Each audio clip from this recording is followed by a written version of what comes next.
I'm going to call this meeting to order. Welcome to the Agricultural Conservation and Natural Resources Committee, otherwise known as the best committee in the General Assembly. I see a lot of, yeah, you're on it, Stanley. I see a lot of nodding heads in the audience, and this is a committee that is an excellent committee. We review all the issues revolving farming and aquaculture and environmental issues, natural resource issues, and I'm glad that we have a lot of really interesting topics to get over this session. So what I'd like to do is introduce the members, starting to the far left, my friend Mark Obenshain. Mark? I am Jeff Peterson's friend, Mark. From the far left, yeah. From the far left, Shenandoah Valley.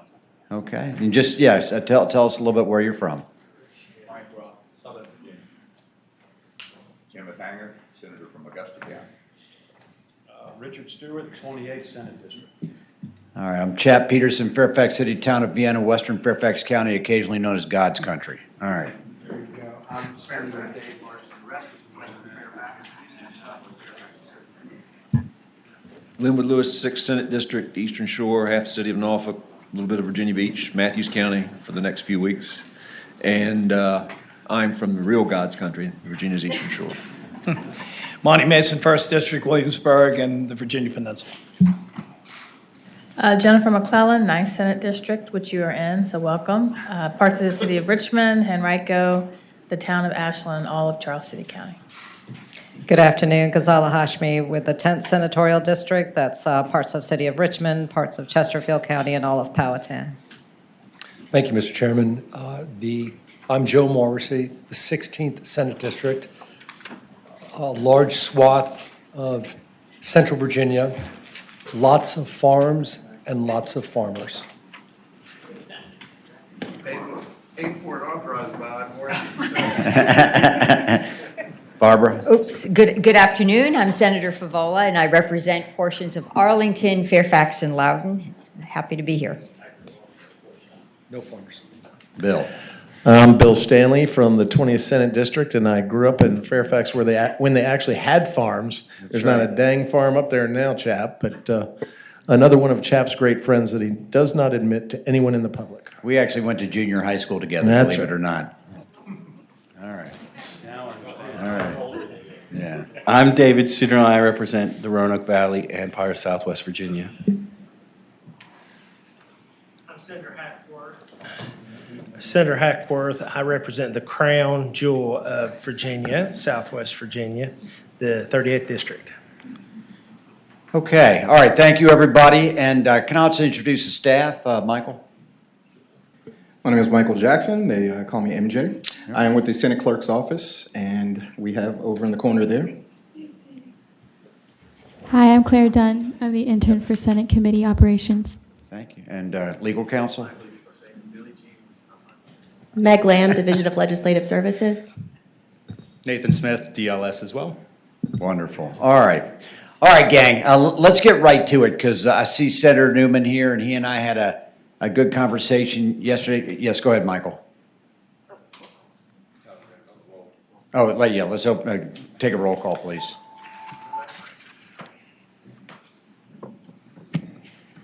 Mr. Chairman, you have a quorum. Thank you. All right, so let me just tee up kind of the next bit that we're going to do in front of the committee, and Senator Newman's here and carrying the administration bill on emissions and electric vehicles. And what I'm going to ask to do is after he makes his presentation, we have a number of identical bills or semi-identical bills, and I'll ask for a motion to probably roll them together. But before we do that, Senator Newman, why don't you go ahead and tell us about your bill, and then we can take on witnesses. Yes, sir. Good afternoon. Thank you, committee. So the bill that I'm carrying is the bill that will really undo what we did a couple of years ago.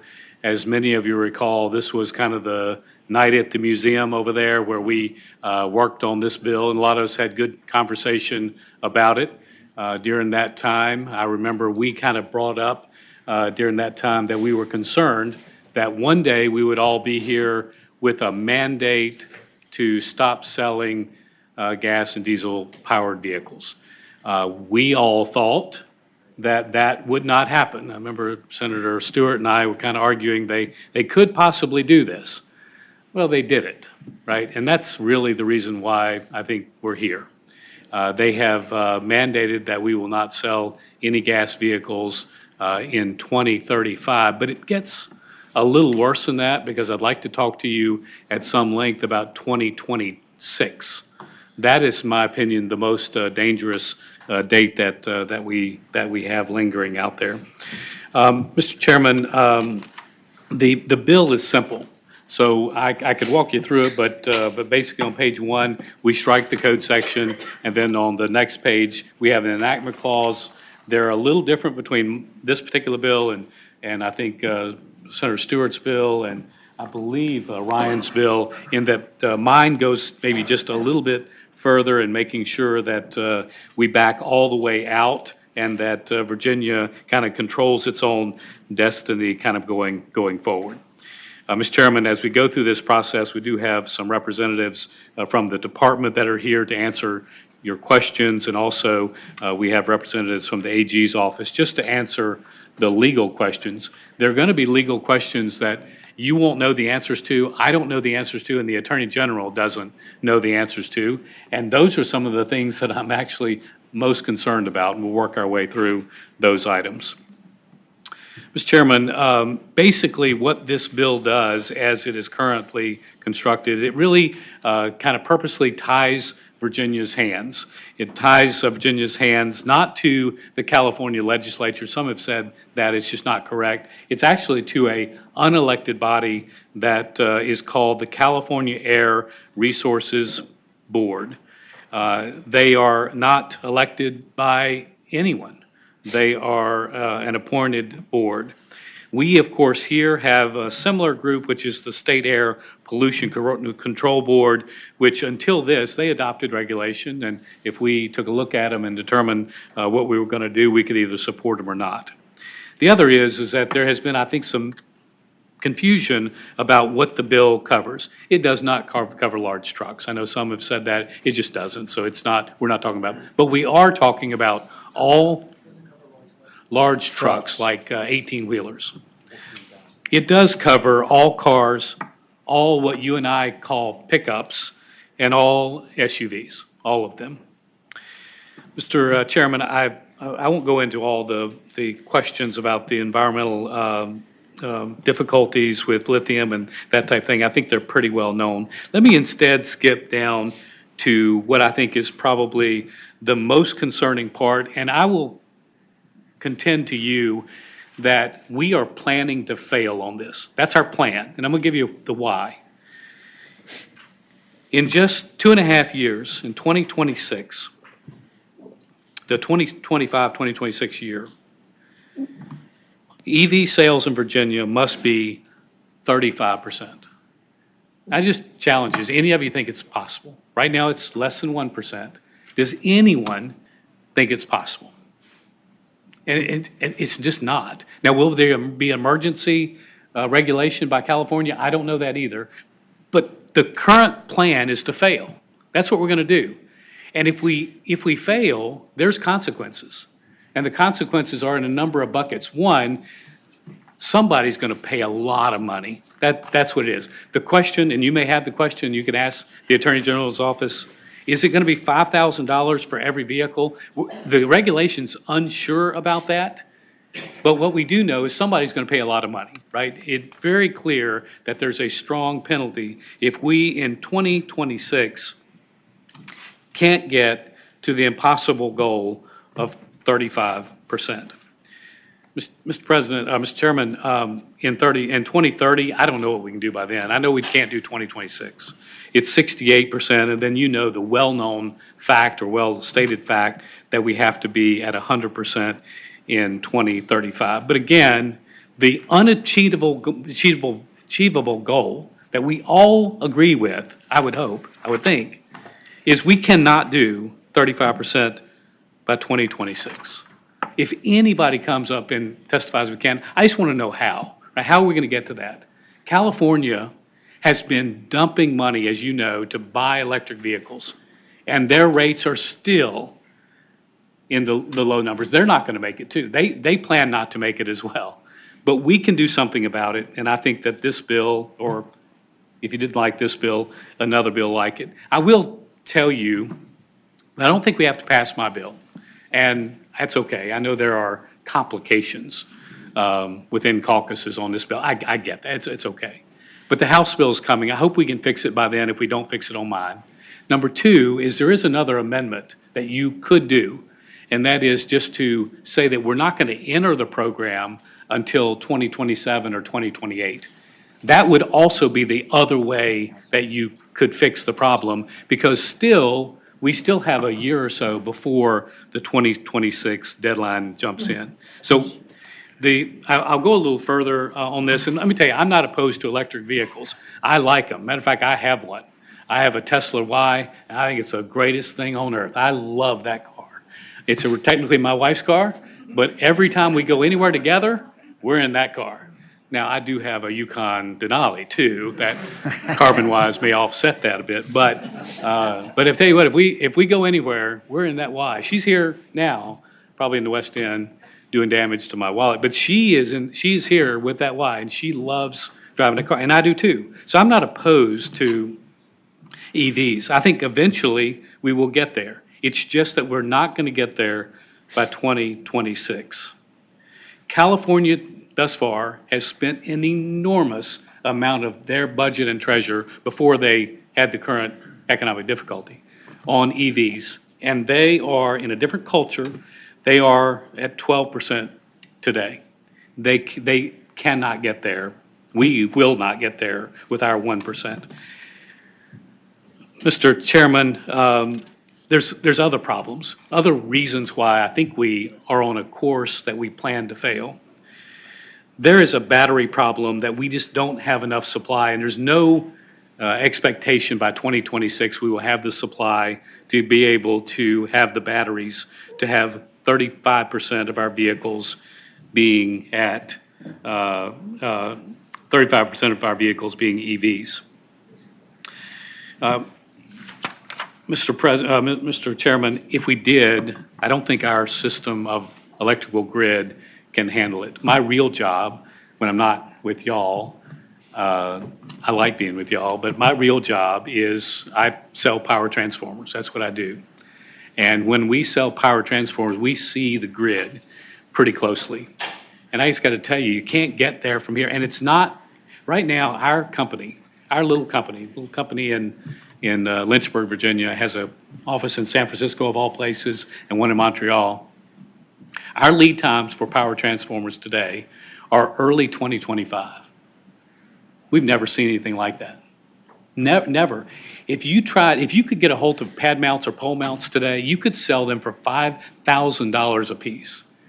You could buy them for $1,000, at least you used to be able to. We do not have the grid infrastructure. The supply chain has gone insane. We cannot get there with the pad mount, what's called micro substations, any of that's needed to get. You can't get there. So from the grid perspective, I don't think we can get there. From the parts and lithium batteries, we can't get there. And from 35%, we can't get there. And that's why I'm here to just tell you, we're planning to fail. You could say, we'll deal with it next year. I think you could. You're putting yourself very close up against the end date. I think this year is the year to pass this bill. Mr. President, Mr. Chairman, you've been very kind with your time, and you promised to do that, and I'm grateful for that. That's generally my presentation, and that's my bill. And I know there's some great guys that have other bills that I want to present as well. Let me do this. Actually, I just had a few questions. Senator, you talked about 35% by 2026. Is that a percentage of new car sales, or is that a percentage of cars on the road? It is a percentage of new car sales. Okay, that's yes, what I thought. For cars, trucks, and SUVs. And then in the bill itself, from line 70 going down, it seems like that's where the substance is. You talk about, it says the repeal of 10.1-1307.05. What is that code section? That's the bill we passed So during the basically- night of museums over there, yes. Okay, and then the second, third, fourth, and fifth enactments, were those the enactments that tied us to the California standard? They were. Yeah, I would also tell you, and I have them here if you need them, I guess, Megan, you have everything, so you have it there. But it's laid out in there how we will be connected to the regulation. And then, Chap, I think also on line 73 through 80, it may be a little redundant. I don't know if we have to have that, but that's the darn sure part, if you will. Okay. All right, any questions for Senator Newman? And Mr. then- Chair. Yes, Senator Stanley. Thank you. Senator Newman, you and I were where we come from. In my district, the average for a family of four per capita income is $35,000. I don't mean to be personal, but knowing that your wife has all the money, how much did she around pay for the electric vehicle? Well, In the range, I don't mean to be personal. we bought it before the lithium prices started going up, and I think it was around 52,000 at the time. That price has gone up to nearly 60, and now it has retreated just a bit. Okay, so, Mr. Chairman. Senator Stanley. So the car is for people in our region, in Southside, Southwest Virginia, Central Virginia, perhaps twice of what they make as a family of four in any one given year, is that right? That's about right. Okay. Mr. Chairman. Yes, sir. Go ahead. My understanding too is I had a friend of mine who has an electric vehicle and whose battery was bad or something. And do you know what the cost of a replacement battery is for one of these vehicles? Say if that family of four finances, gets it, and then the battery poops out, how much that would cost that family to get that replaced or repaired? Well, his car is different than my car. Clearly. His car is 28,000. I've been told that ours is 14, so we've got a little cheap car compared to. So between 14 and 28,000 just to repair a battery? We've been told 14. He says 28. Replace it, 28. Thank you, Mr. Chairman. Okay. Senator Morrissey. Thank you, Senator Newman, for your presentation. Your presentation boils down to two things: your angst, and rightfully so, over mandates, and that number two, that we're planning to fail. Much of what you said I agree with, but these are the two things that I'm concerned about, and you'll need to assuage this concern in order to get my vote. Right. First thing, I am a big believer in free market forces. As Kenneth L. Zinger said at the University of Virginia, let the marketplace of ideas control, not mandates. However, the big but is when it comes to the environment. Clean air, clean soil, clean water. In my orbit, that trumps other things. So that's the first thing. I don't like mandates, but when it comes to the environment, I'm accepting that because I want clean air, water, and soil. You and I had one of these discussions last summer when our families were together. Second thing that you said is we're planning to fail.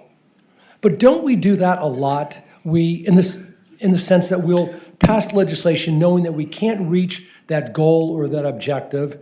Cleaning the iconic Chesapeake Bay is one example. But we do it anyway to set the goal, knowing that we probably won't meet that objective, but we'll change it later on. So tell me assuage those two concerns. I want clean air, water, and soil, even though I don't like mandates. Mm-hmm. And number two, we often set lofty goals and objectives knowing that we can't meet it at that time. Yeah. Mr. Chairman, I would say a couple things. Good questions. One, as far as coming to the edge, I don't know how far to the edge you want to go in this one, and here's why. The cost in the regulation, if you actually read the regulation, is $5,000 per vehicle. That's a lot. Let's say, for instance, we miss it by 20%. $5,000 per vehicle. Now, the Attorney General's office will say, because of California's size and our size, we don't know if it'll be 5,000 exactly, it could be 3,000. But the cost somebody's going to pay is enormous. So the question you might have is, are we close enough to the edge on our plan to fail to do something today? Are we close enough to do there when the House bill comes over? Or are we going to wait till next year to do that? I'm not exactly sure. So I'm glad to hear someone say clearly this is aspirational and we're going to fix it, right? Or I don't want to put words in your mouth, but I mean, we've got to fix it. We cannot pay $5,000, $3,000 per vehicle. And the other question for you guys is, if you're a dealer out there and you've ordered your inventory for the last 6 months of the year, how do you know how many electric vehicles you got to sell to get to the state getting to 35? And how are you going to know when you got to stop or be fined, right? Can you imagine that math, that problem that's going to occur? We have no idea. The regulation has no idea how you get there. So I appreciate the fact that we do things that are aspirational. I think the cost of this aspirational item, and given our relative closeness to the edge, to me, it's time to act, but others may choose something else. Okay. What I'd like to do is we're not going to have a separate hearing for each one of these bills. So if the other sponsors want to speak, please come forward. Senator DeSteph, why don't you come forward and just, if you have anything new to add or maybe why your legislation is somehow different, but just go ahead and speak. Mine is pretty much the exact same, Mr. Chairman, members of the committee. Mine's pretty much the same as Senator Newman's, and I have a little bit to add about clean energy. So let's say that I lived back in Northern Virginia, and I do have an EV, one of a few different cars, but I have an EV. If I lived back in Northern Virginia, had that vehicle, and I worked at the Pentagon, well, everybody who knows Northern Virginia, the power in Northern Virginia comes from Mount Storm, West Virginia, which is a coal fire plant. So we talk about electronic vehicles, we talk about clean energy.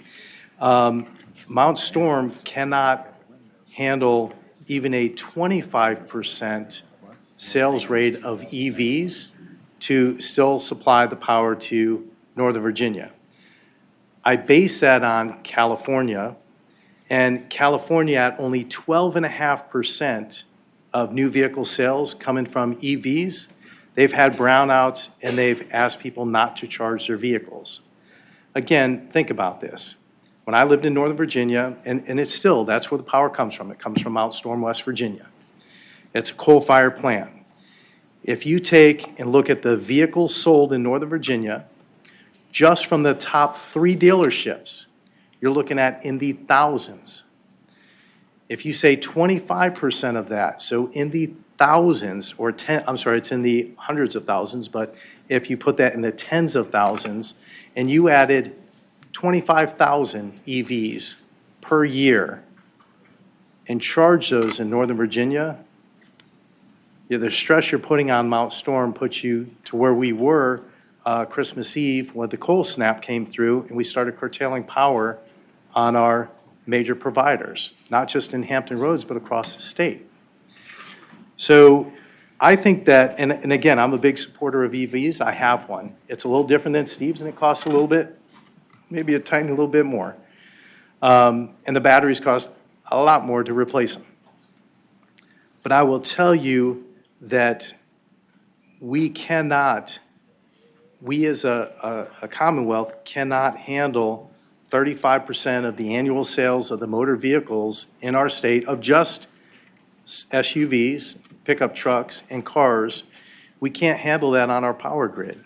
Steve gave you a good example on how they couldn't handle it at the polls, but if you look at what you plug in, if you plug in your garage, you're either doing a 40 amp or you're doing a 100 amp, and you look at what that draw on the grid will be, and we're not just going to have brownouts, we're going to have no outs. We're going to have it where we literally have to curtail not just our companies, but we'll be back to curtailing the Navy. And in Hampton Roads, in the last, 6 years now, we've curtailed the Navy at least once a year, sometimes twice a year on power. And from my standpoint, and coming from the Navy down there, it's kind of unsustainable to keep having a national security threat of, hey guys, we're going to curtail your power for this time period or this time period.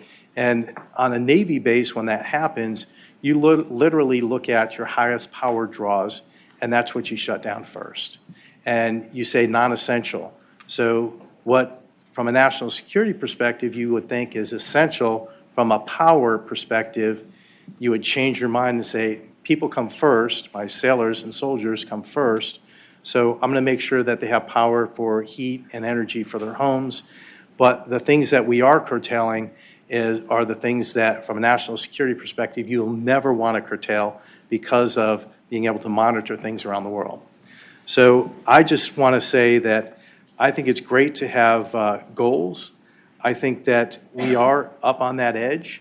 And when it comes to power, we have a lot of infrastructure input, infrastructure enhancements to be able to handle it. We complain about data centers and the power they pull. Look at putting 25% of your new car sales, just 25%, not 35%, per year on your power grid. Data centers look like a piece of cake. So thank you very much. Thank you, Senator. Senator McDougal, and we don't need to repeat every point. Just, again, if you got something new. Mr. Chairman, Yes, I'm really disappointed. I want to repeat every point. Okay. Go back through Well, it. great. You're in the right business. All right. Excellent. Reagan repeats all the points I mess up frequently, so I'm very familiar with that. Mr. Chairman, make no mistake about it, I voted against this when it originally came through. The area that I live in, much like Senator Stewart has a similar bill, is relatively rural, and people have to drive a long way just to get to work. In our Middle Peninsula and Northern Neck, over 68% of every job is outside of the area. So people are driving in excess of an hour each and every day in order to get to work. It makes an electric vehicle just not practical right from the start. So when I look at my populace and I see that 35% of the new vehicles that have to be purchased in just 2 years don't work for my populace, it really puts us at a continued disadvantage as we've been for other areas like broadband.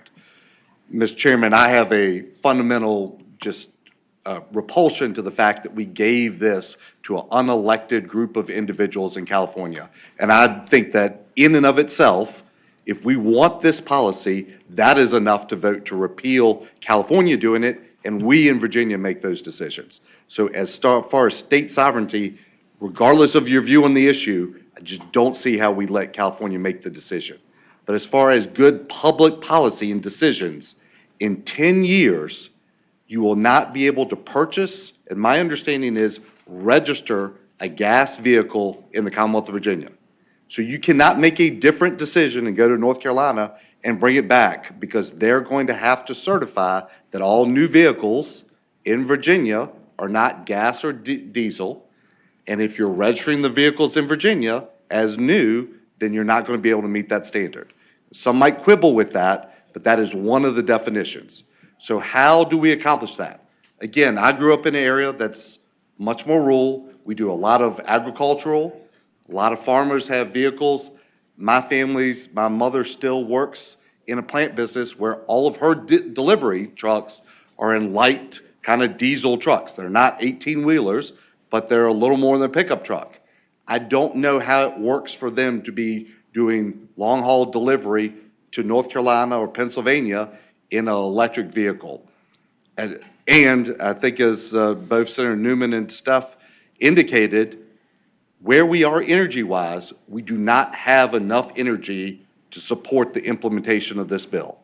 So even if you think this is a good policy, where we are today, in Virginia, we're very fortunate because we have nuclear power driving much of our baseload, and that makes us different than many other states.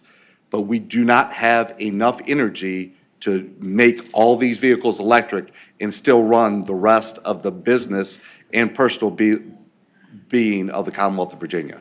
So I'd ask, regardless of what vehicle you use or what form, that you take a look at this and you either repeal it and at a bare minimum delay it. I still think that we should repeal it and Virginia should make the decisions on the policies going forward, not California. All right.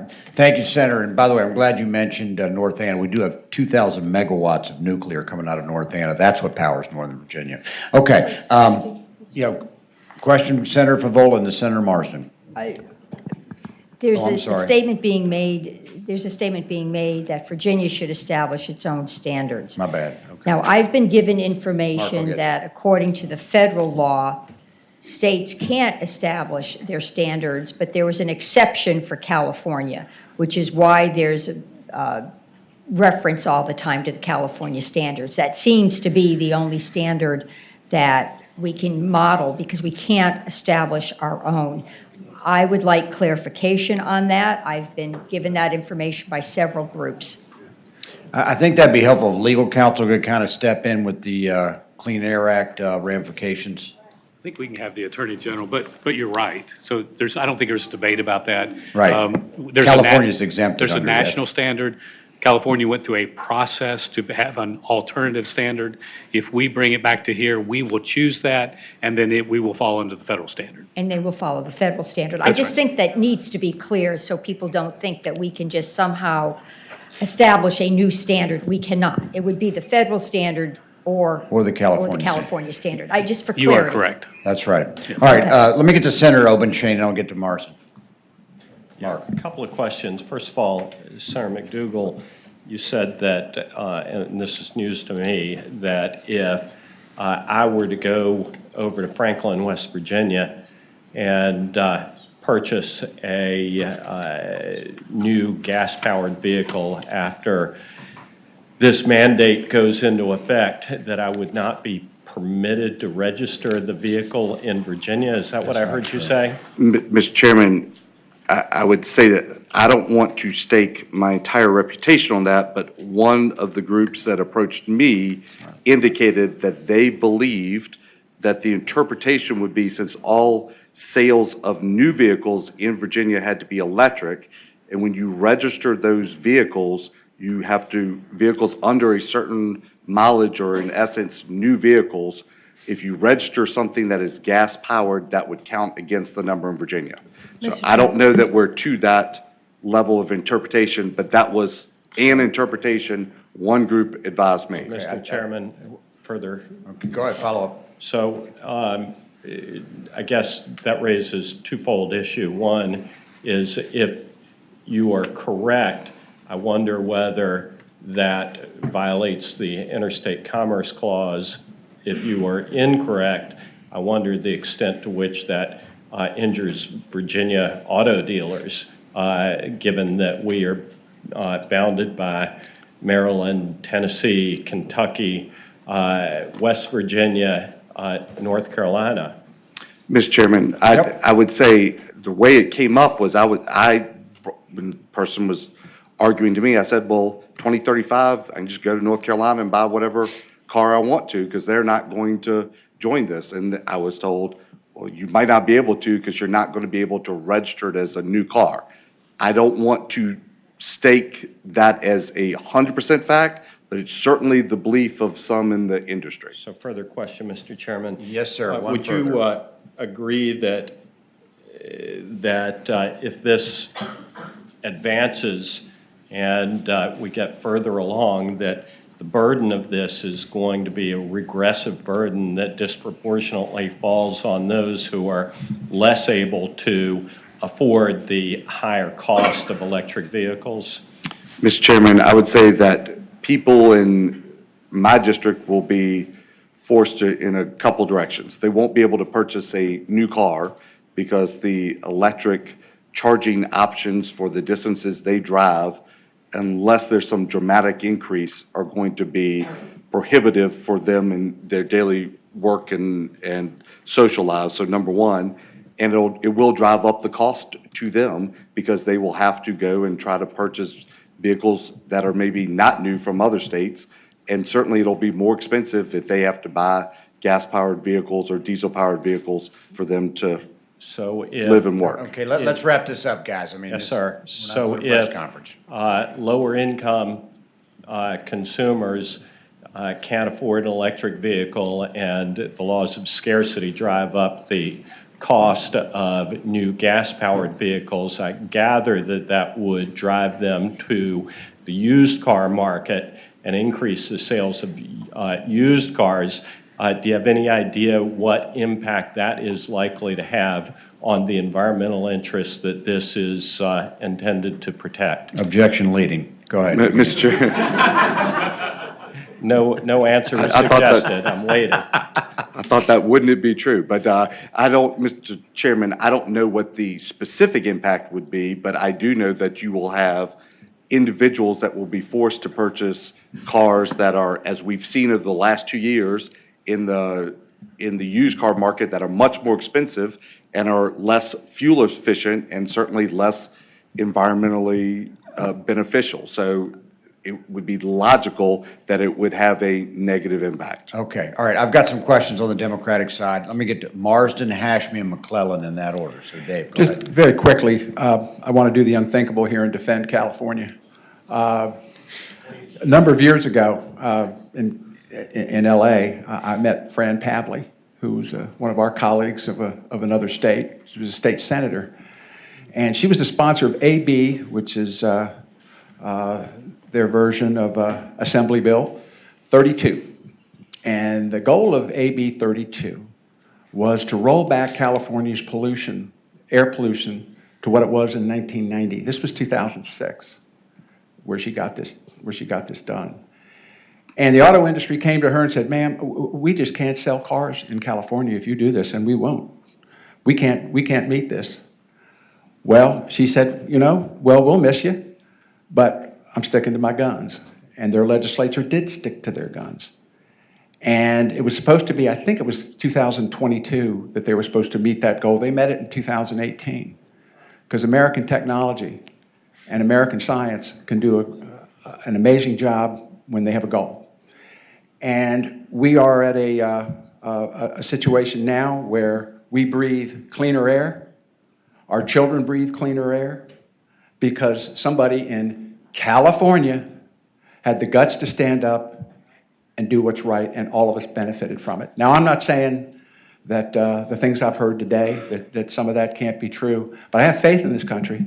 I have faith in our technology, and I have faith in our goals, and I think we can get there, and I think it's important that we maintain these standards, even if it is California. All right, isn't that so? Isn't that so? Okay, all right, let me get to two more, and then I don't want to have too many sort of speeches yet. Like, I do want to get some information out, but Senator Hashmi, you're in the queue, and then Senator McCollum. Thank you, Mr. Chair. Just a couple of clarifying questions, and I think Senator Favola clarified there basically are only two admission standards in this country, a federal standard or the more stricter California standard that was granted to California. So for that reason, Virginia cannot be creating its own standard, am I correct, in emissions? We have to follow one or the other. That's right. And so the goal that you have proclaimed is to take us back, or the bill is arguing is to take us back to the federal standards, which I would argue the federal government is going to soon follow suit with California standards, regardless of what we do. But my question is, isn't it true that the large car manufacturing companies in this country, as well as internationally, are moving rapidly in the direction of electric vehicle production, and that in fact our timeline is in sync with their timeline, that by 2035 we can expect our biggest car manufacturers to not be producing gas-powered vehicles anyway. So that's one concern. And then secondly, I think it's rather disingenuous to say that you will not be able to buy a gas-powered vehicle in Virginia.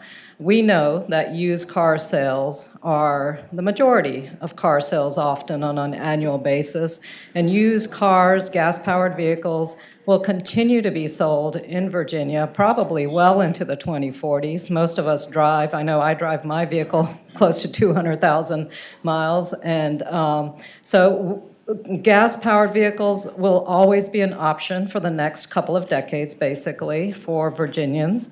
But also, we run the risk of being left behind in Virginia if we are not going to put ourselves in a position to be in alignment with what car manufacturers are doing, what the public wants, and in fact, what is absolutely essential for our environment.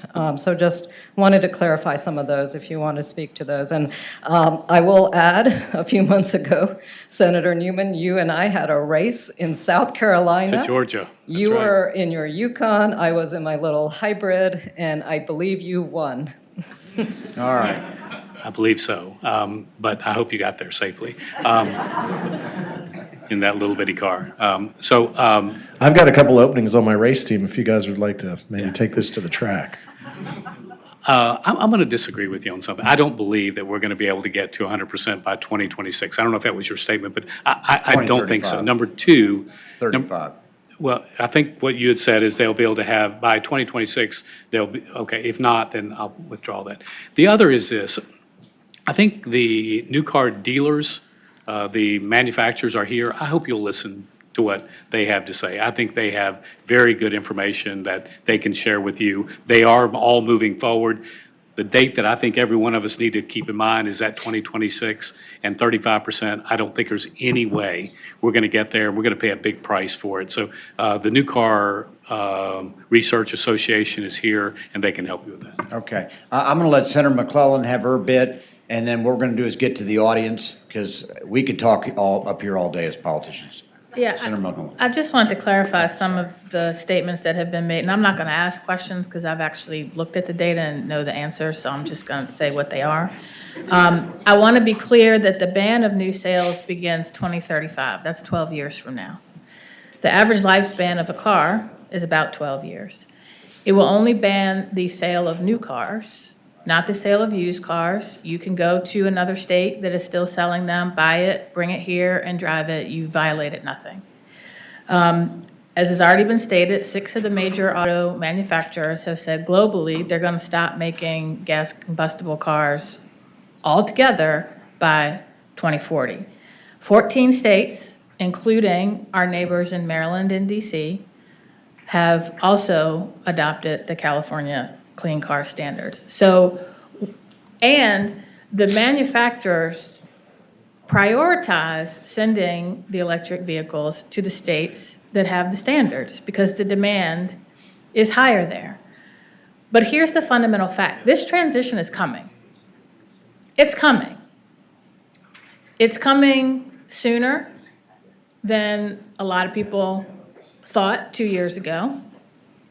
And we can either get ahead of it and prepare and take advantage of the infrastructure money that is coming to help build our infrastructure to support it. And we can incentivize having more of these vehicles come to Virginia faster. Or we can put our heads in the sand and say, we're just going to pretend that this isn't happening. More likely than not, the federal standards are going to put in a phase out as well. And so I think and as we transition, there are opportunities to create new jobs and new industries. So I think we need to recognize those facts and not saying that any of you have, but there have been some people who have created their own facts in arguing that we should eliminate these standards by arguing Virginia should create its own standards. We've already established we can't do that. Or by saying that you won't be able to buy or drive any of these cars anymore. That's not what the law says. So let's just make clear what is happening, what the law does, when the law does it, and deal in those facts. All right. Mr. Chairman, just to make sure we're all clear, I think Senator McClellan is exactly right. The ban will be on the sale of new gas vehicles in 2035. The question is whether if you buy a new vehicle in North Carolina, is it still registered as a new vehicle if it has less than 200 miles on it if you come to register it in Virginia, even though you bought it in North Carolina? So that was the question that was originally posed to me. Well, I came up with the conclusion that that wouldn't be prohibited, and I received some pushback saying that that would be it. Yeah. I don't think there's any question about used vehicles whatsoever. Nobody is making that argument. But when does that new vehicle turn to a new vehicle? I don't know the specific answer for titling the DMV on that. I'm sure it's a tax issue that's about who's collecting what tax where. Okay, all right, let's do this. I'm going to let Senator Stewart say a piece about his bill, and then I'm going to entertain a motion to roll all the bills into Senate Bill 779 with everyone listed as a chief co-patron and Senator Newman as the really chief co-patron, and then we're going to hear from the public. So Senator Stewart, go ahead. Thank you, Mr. Chairman. May I just sit right here and do it? Sure you can. Mr. Chairman, my bill is somewhat different, and it just repeals that code section that was adopted 2 years ago at the night at the museum, as Senator Newman puts it. I think it's very apropos. And it is not an administration bill. It's actually the same bill I carried last year, but I probably got about as far with it, will get as far with it this year as I got with it last year. But just to put a couple finer points on this thing, because there've been some really important points raised. Senator McClellan is right. The ban takes effect in 2035, but by 2025, 35% of all new vehicle sales in Virginia have to be EVs. Well, order a Tesla right now and see when you get it, or a Mach-E, or a Ford Lightning. I think Ford sold 14,000 Lightnings in 2023, 14,000. You know how many cars are sold in Virginia in a year? And so we're now saying to the car manufacturers, we've got to figure out how you're going to get us 35% of our sales. That is lunacy. It's complete lunacy to think that we can dictate that to the car manufacturers, and we're going to get 35% of all the car sales to be EVs in Virginia in 2025. And if we don't, there's a massive fine. And so I'm just trying to bring up the practicalities of this, because you all are super intelligent people and practical people. And there's nobody sitting up here, I don't think, that doesn't understand we got to fix this. And I think we need to fix it now rather than continuing to kick it down the road. Senator DeSteph talked about the grid, and others have as well. But again, a finer point about that, nobody's discussed the fact that the Virginia Clean Economy Act transitions us to renewable energy. And that multiplies the difficulty in getting electricity for EVs. And I love my friend from Fairfax, Senator Marsden, and his affinity for California. But don't forget, California's broke, and they don't have enough energy for people to charge the damn EVs. And this is the practical reality of the situation. And there are ways we can fix this. There is no plausible way to meet the goals that have been placed on Virginians, and it is unfair to burden them with the concern and worry about having to meet a goal in 2025 that is impossible to meet. I hope that at least there's a way we can amend this, do something so that reasonable judgment can guide the day here. I get the politics, I understand that, but sometimes we have to look past politics to do what's best for Virginia, and I'm asking you all to please consider doing that today. All right. Thank you, Senator Stewart. What I'd like to do is have a motion to roll Senate Bills 778, 781, 782, and 785 into 779. I have a motion from Marsden, second from Lewis. Okay, all in favor say aye. Aye. Any opposed? Oh, it's a recorded vote. Okay. Michael, open the roll, please. This is to consolidate.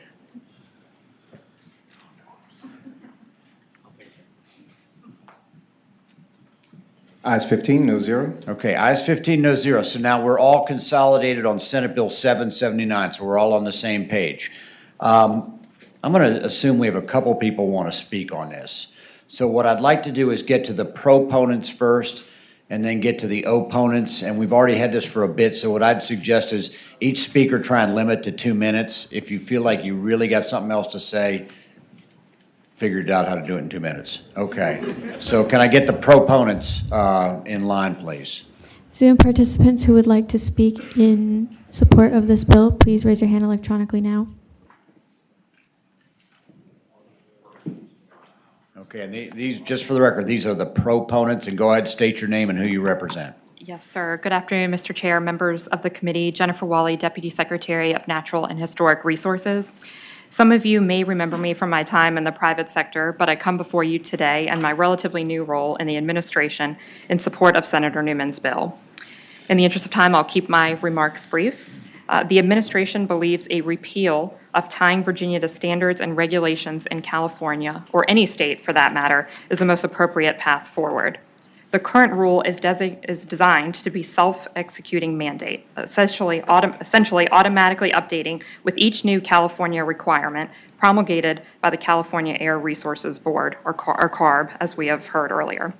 CARB can be petitioned at will and with limited legislative oversight and no oversight from the Virginia General Assembly. We believe what California may require for their citizens should not be a one-size-fits-all solution for Virginians. The current mandate in California states that 100% of all new cars sold within the state to be zero-emission vehicles by 2035. This is an incredibly aggressive mandate, and the more near-term mandate of 35% of new cars sold by 2026 to be zero-emission vehicles is even more unrealistic. This is the standard that Virginians must abide by. In addition to concerns regarding affordability, availability, and infrastructure, CARB may decide at any time to change their regulations. This could result in even more stringent and unattainable mandates that occur without much notice and without any input from Virginians. We believe Virginians are best suited having options and not tied to mandates from other states. Again, the administration is pleased to support Senator Newman's proposed legislation. Thank you for your time. Thank you. Yes, All sir. right. Thank you. Brett, come forward.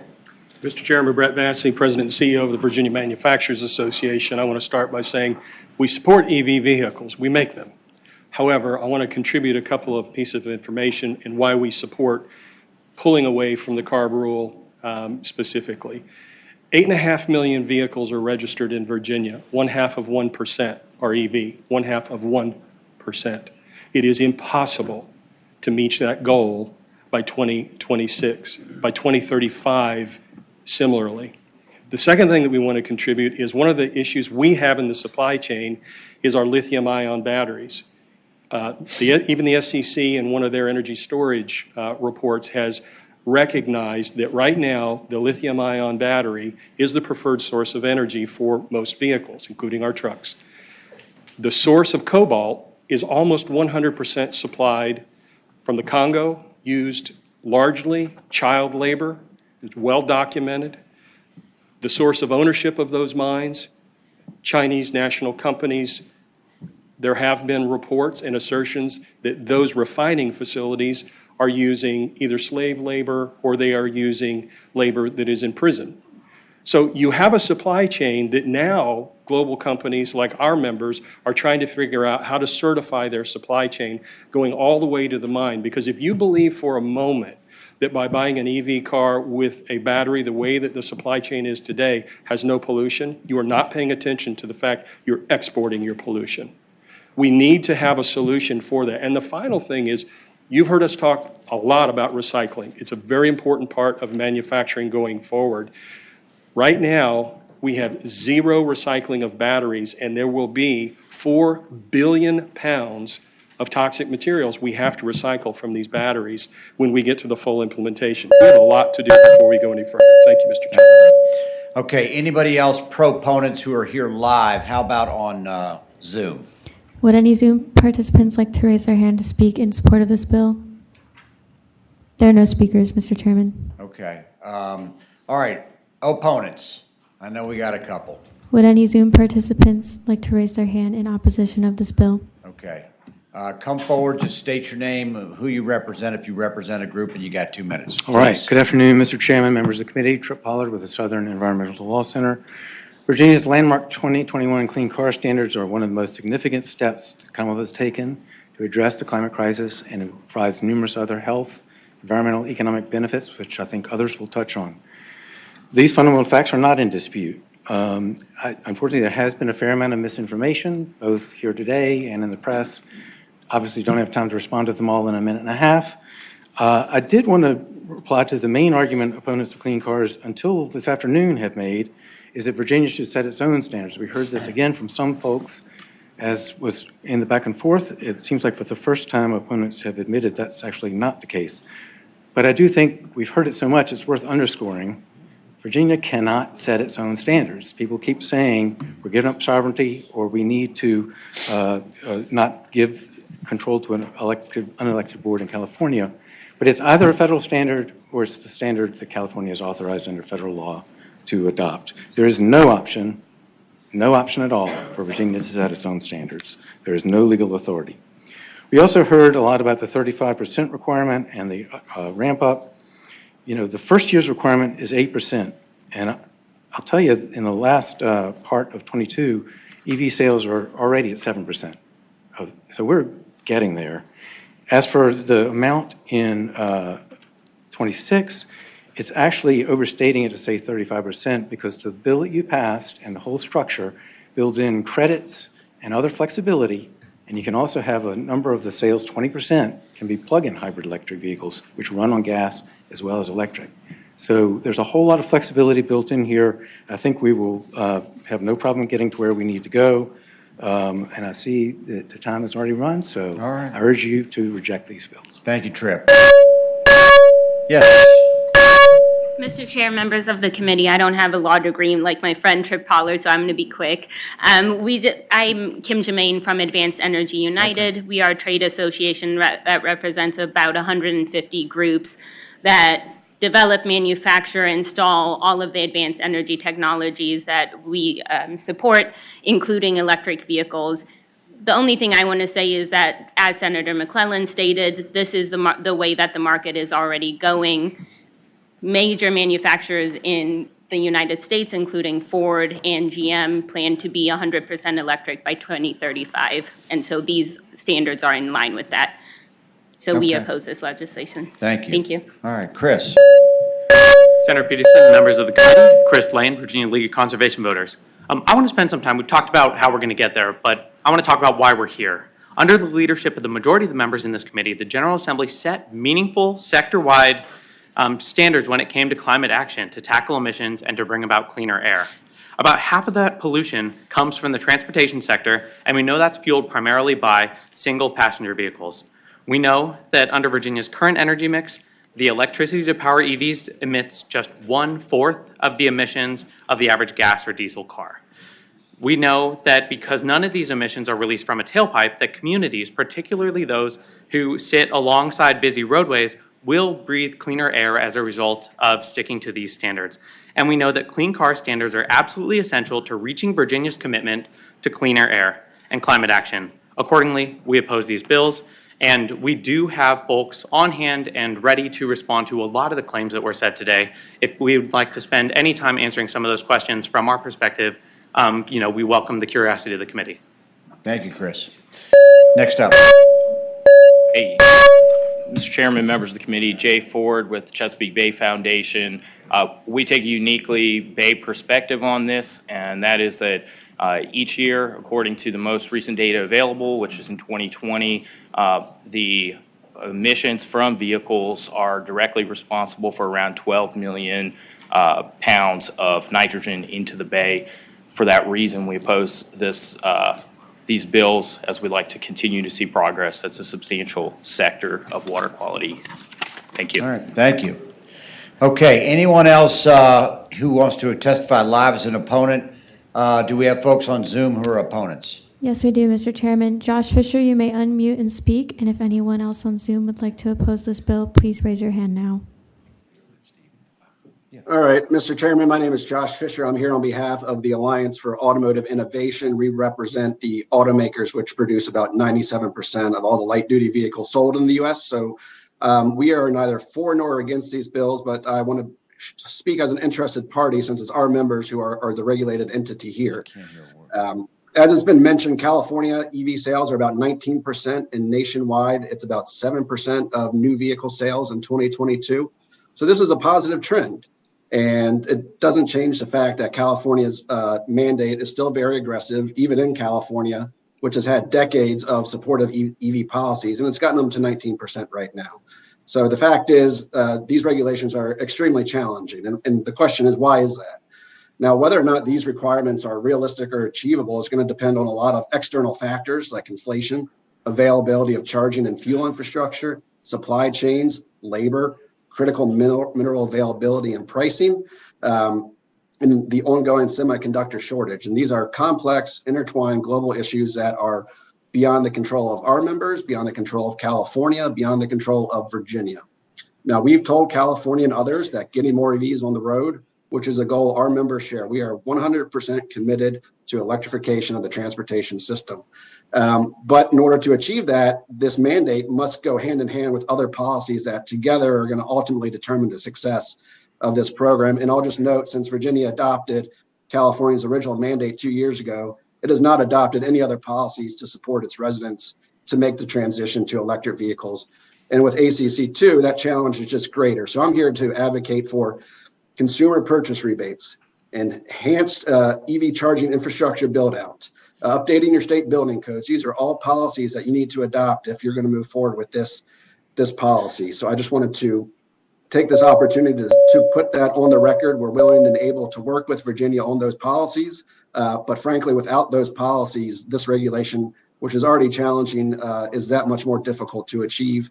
And it can't be done on the backs of your residents. They will need support to make the switch. Thank you. I need to know your name and who you represent, if you could just state that clearly. Sure. Josh Fisher with the Alliance for Automotive Innovation.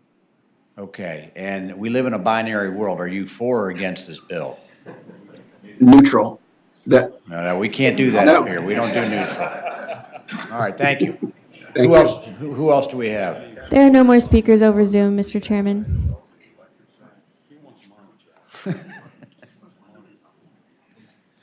That's all the speakers. Okay, Senator Newman, it's your bill, so you get the wrap up.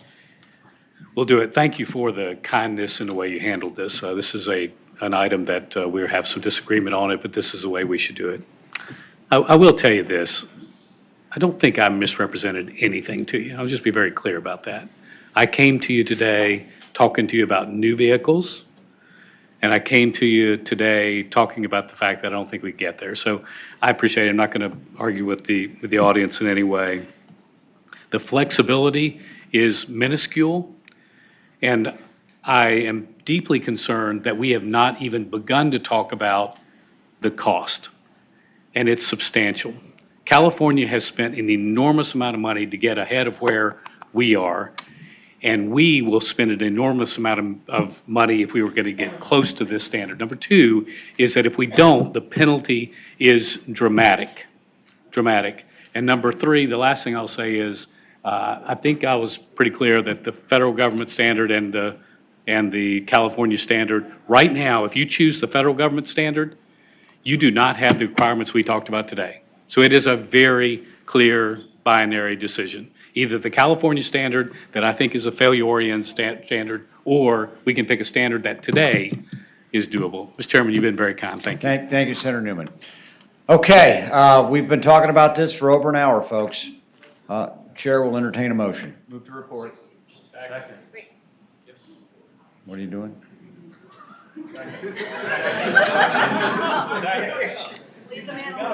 Okay, can I?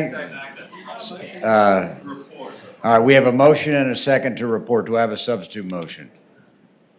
Substitute motion that we PBI, Mr. Chairman. Okay.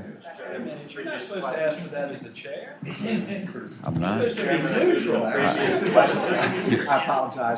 apologize. I should have said move to PBI. Mr. Chairman, I move the previous question. All right, let's get this in the proper format. Okay, we had a motion report that was second. Is there a substitute motion? I can ask that. Motion to PBI. We have a Mr. motion Chairman. to PBI. Is there a second to that? Okay, we have a motion and a second to PBI. Mr. Chairman, I move the previous question. We have moved the previous question. All right, so move the previous question. Clerk, call the roll. This is the previous question.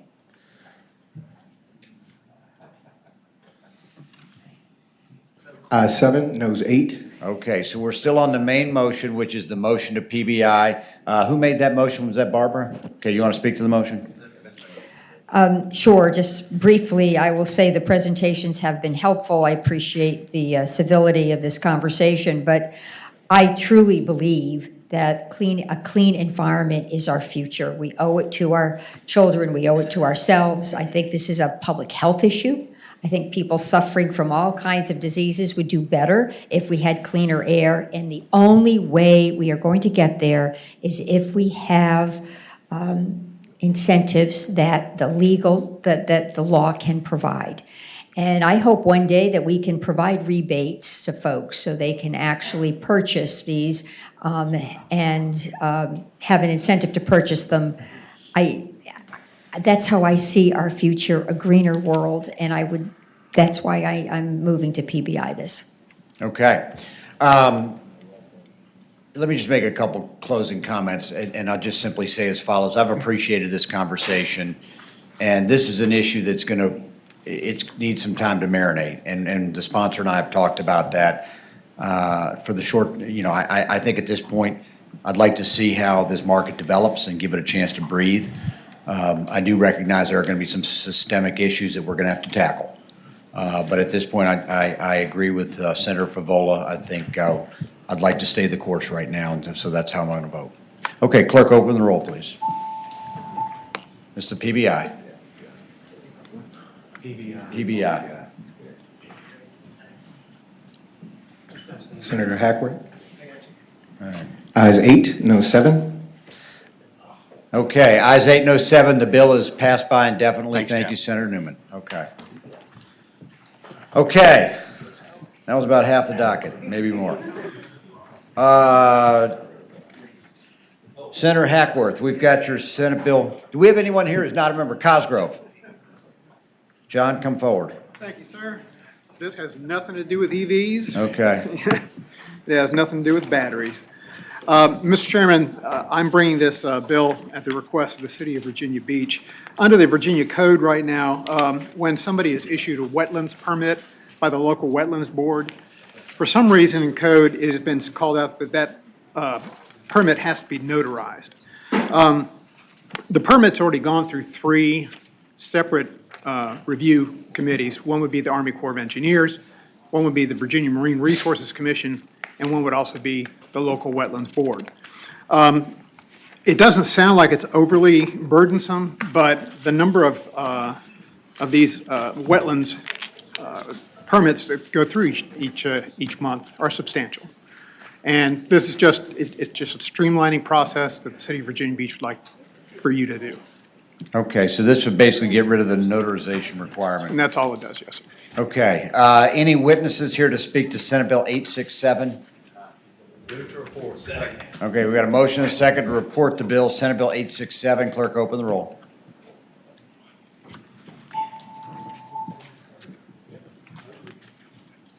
Thank you, Okay. Mr. Chairman. I'm going to go tell Senator Newman Ayes how it's 15, done. no 0. You're on your way. Okay. Thank you. Okay, anyone else who's a non-member that's got a bill? All right, So I need to get back over to Okay, P&E if possible, sure. and mine should be easy. okay, which one's yours, Jennifer? 1332? Yeah, 1330. Okay, Senate Bill 1332. Has that got the amendment? Okay, I think we have line amendments on that. If the staff will promulgate those.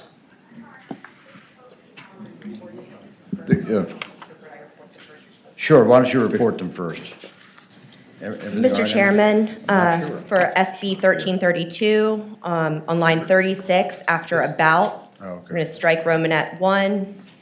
On line 38, after Commonwealth, we'll strike the remainder of line 38 through permits on line 39.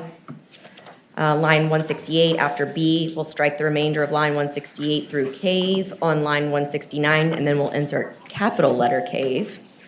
Okay, On slow down there. What was that last from 169? 168, after B, we'll strike the remainder of line 168 through lowercase cave on line 169, and then we'll insert a capitalized cave, be the beginning of a sentence. On line 171, after cave, we'll strike the remainder of line 171 through 4 VAC 50-20-80 on line 172, and insert are subject to consultation as set forth in subsection A. And then line 224, after 9 VAC 1520, we'll insert an and then strike the remainder of line 225 through 62.1 266 on line 266. And we'll post them online in a minute. That's the groundwater withdrawals. Mr. Chairman, Yeah, Senator Hanger. if I could ask a question, a basic question before I offer a motion. Senator McClellan, Are these the amendments that were offered by the Farm Bureau? Yes. Today, earlier today? Okay. Yes, these addressed some concerns that they raised, and All right. there's pieces I move the about. adoption of the amendments, Mr. Chairman. Okay, second. Okay, motion is second for the Farm Bureau amendments. All in favor, say aye. Aye. Aye, okay. Senator McClellan, what are we doing here? Thank you, Mr. Chair. This is a bill that you saw last year that, if I recall correctly, passed the Senate unanimously and ran into a little trouble in a subcommittee across the hall. It's a bill that would call for certain agencies that require environmental permits, that prior to those permits being awarded, that tribal nations, federally recognized Virginia tribes, whose historic, cultural, or environmental resources and concerns could be impacted would be consulted first. The bottom line here is everybody recognizes if you have a project, you're going to end up digging and you run into a burial ground, it's better to know that before you start digging.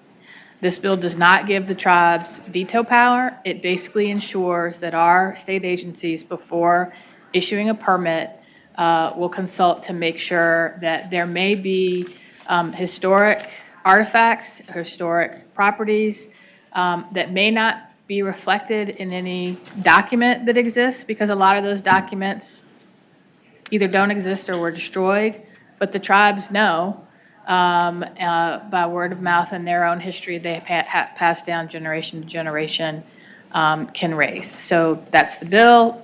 It was unanimously passed. I do have a couple of members of Virginia tribes here who Okay. would like to speak in support. Okay, if we have any witnesses in favor of the bill, please come forward. Any Zoom participants who would like to speak in support of this bill, please raise your hand electronically now. Okay. Sir, come forward, introduce yourself, and tell us what we can do for you. Okay. Mr. Chair, members of the committee, my name is Frank Adams. I am chief of the Upper Mattaponi tribe located in King William County, Virginia, and I'm here to express support for SB 1332. This bill helps agencies, developers, and tribal nations work together to ensure successful and timely and respectful project planning. Our tribe does not oppose development, and this bill does not allow tribes to stop development. It does, however, help developers understand our concerns early on in the process. All of the 7 federally recognized tribes are planning economic opportunities and development, so we're not opposed to development. Hey, guys, please do it. With that being said, the federal government in the last 5-6 years has acknowledged 7 tribes in the state of Virginia. Acknowledged us with a federal recognition status, and I wish the Commonwealth of Virginia would show the same respect by supporting this legislation. Thank you. Thank you, sir.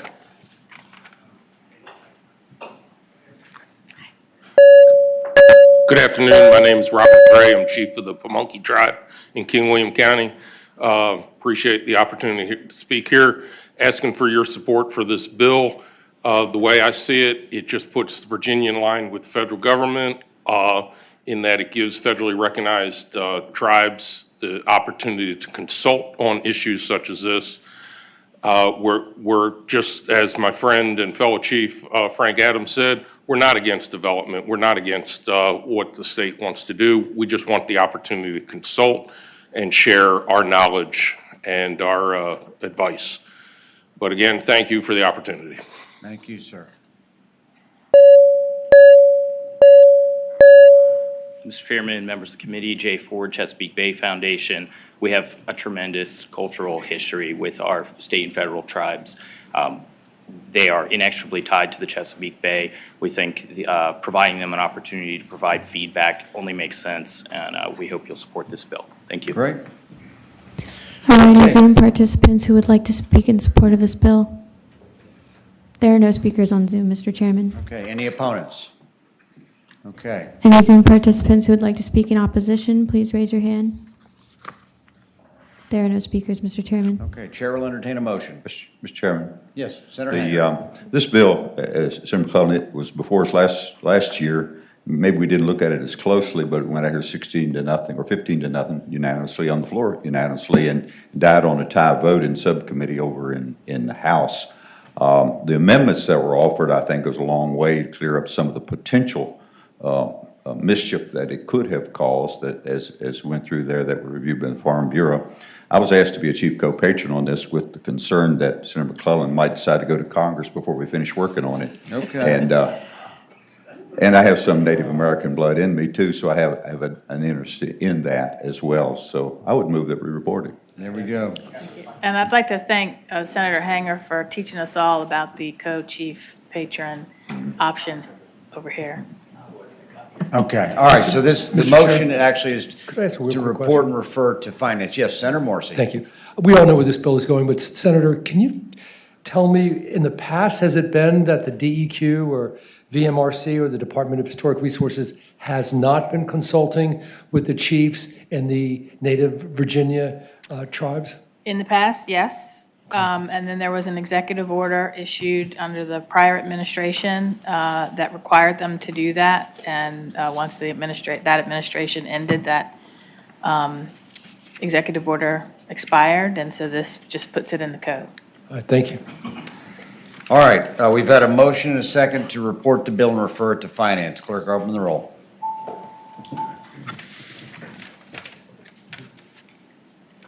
Okay. Thank you. Oh. Ayes 15, no zero. Thank you, Mr. Chair. Okay, Senator Surville, what do you got?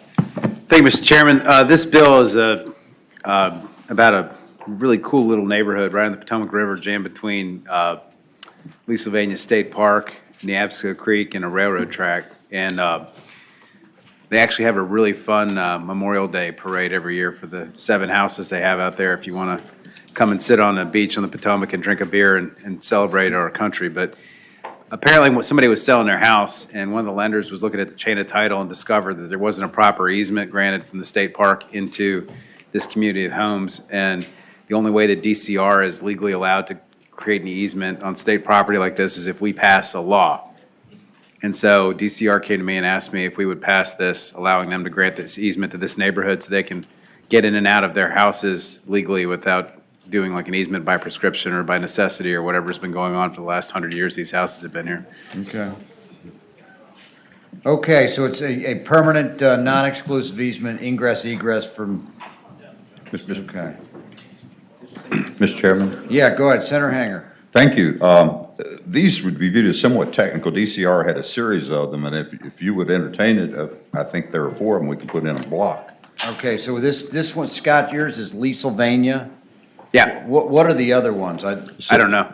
Senate Bill 1055, Senator Peaks, Senate Bill 1056, Senator Peaks, Senate Bill 1059, mine. Okay. Didn't Peaks have some type of amendment? Do you want to report that amendments? No.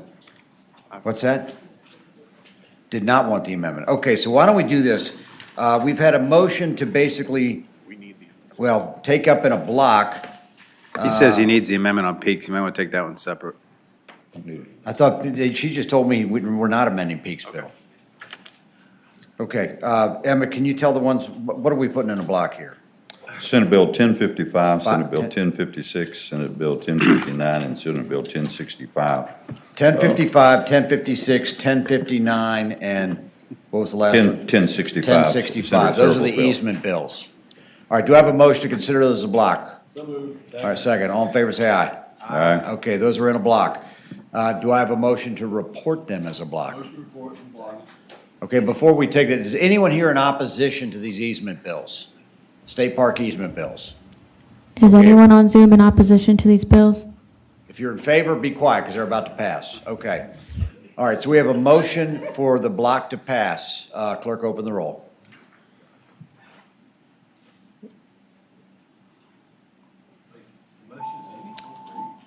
No, we already did that. It's a recorded vote, sir. Yeah. Oh, this is to incorporate or to pass? It's to incorporate. Oh, this is to incorporate. Okay, this incorporates them. So we're rolling the bills together? No, this is a block. Yeah. They're in a block. No, we're not rolling them together. We put them in a block.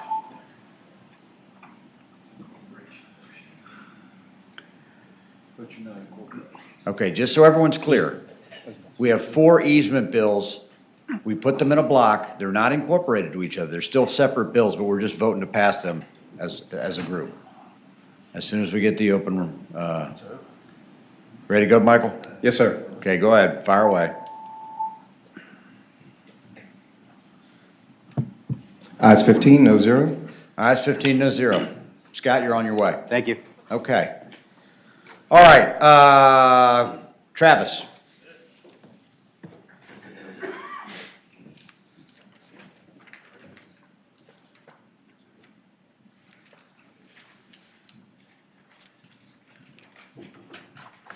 Thank you, Mr. Chair and members of the committee. I promise I will not be an hour. SB 116 is to deal with adding language to the Southwest Virginia Energy Research and Development Authority. And if some of you remember, that was actually established by the General Assembly in 2019 to support economic development in Southwest Virginia as the region transitions in the new energy economy. And my predecessor and friend, yours as well, Senator Chafin, actually was very instrumental in doing that.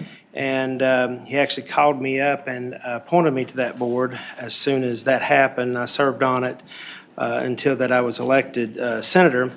But specifically, the authority is charged with promoting opportunities for energy development in Southwest Virginia to create jobs and economic activity in Southwest Virginia, consistent with the Virginia Energy Plan, and position Southwest Virginia, the Commonwealth, as a leader in energy workforce and energy technology research and development. So what this does, this actually adds language to their statutes to position Virginia as a stronger competitor for federal energy grants, including from the U.S. Economic Development Administration, the U.S. Department of Energy, and Appalachian Regional Commission, and to recognize the Energy Delta Lab, which is a newly launched public-private partnership with the Virginia Department of Energy to create first-of-its-kind energy technology test bed in Southwest Virginia to promote energy innovation. And I have someone here to speak on that if there is questions or you need more explanation what this bill does. Okay, we have a witness. Come forward, please. Senate Bill 1116. If anyone on Zoom would like to speak on this bill, please raise your hand electronically now. Mr. Chairman, Will Payne, Coalfield Strategies in Bristol. The nonprofit collaborative that's referenced in the bill is the Energy Delta Lab. Senator Hackworth mentioned it's also referenced as the Southwest Virginia Energy Research Park. This is an effort that's a joint partnership between the Virginia Department of Energy, the authority, and also this private economic development operation, Invest Southwest Virginia. As the Commonwealth of EDP are developing business-ready sites, this partnership is developing energy-ready sites. They're complementary to the work of the Commonwealth, and we've had a favorable response in partnership with VEDP. This collaboration is actually pretty exciting because we have a portfolio of 13 projects today of $2.36 billion in capital investment, assuming we are successful in all of them, and a total of 1,027 jobs. And so just to give you a sense of what this is about, the Delta Lab is about taking legacy energy assets, primarily land, water, and power from the coal and gas industry, and using those to develop clean energy projects on previously mined properties. And the region, of course, has 100,000 acres of previously mined properties. So this is blue and green hydrogen. We have in our portfolio pump storage hydro, utility scale wind and solar, geothermal cooling for data centers. A project right now that we're trying to close on a former coal mine site would be the first in the world to do that. Why the statute? The competition for federal dollars for coal impacted communities is tough. We're competing against West Virginia, Kentucky, and we've got to bring our A game. And so this update to the statute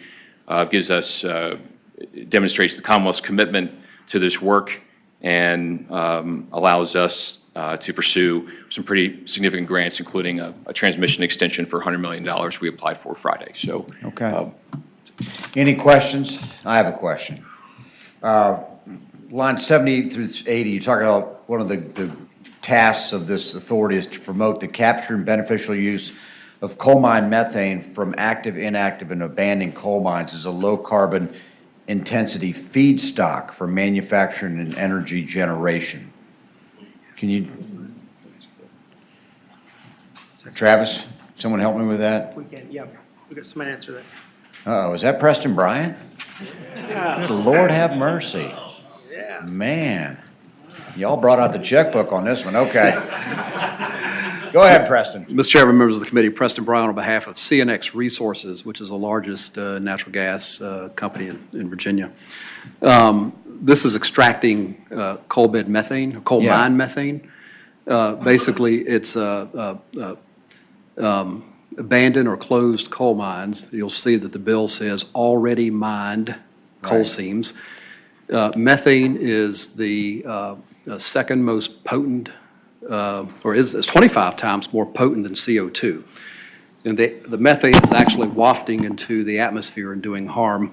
The goal here is for those abandoned coal, those already mined coal seams, to vacuum out that harmful methane, process it, put it in existing pipelines, not new pipelines, existing pipelines for industrial use and possibly for home heating. So do y'all convert it to LNG? Not LNG, I don't think. Okay. But goes into existing, it may be converted into LNG in certain processes, yeah. It's cleaned and used for industrial purposes primarily in manufacturing. Okay. But it vacuums up, if you will, to use an analogy, methane that's otherwise harmful and is put to beneficial reuse. Okay. Very good. Senator Marcy.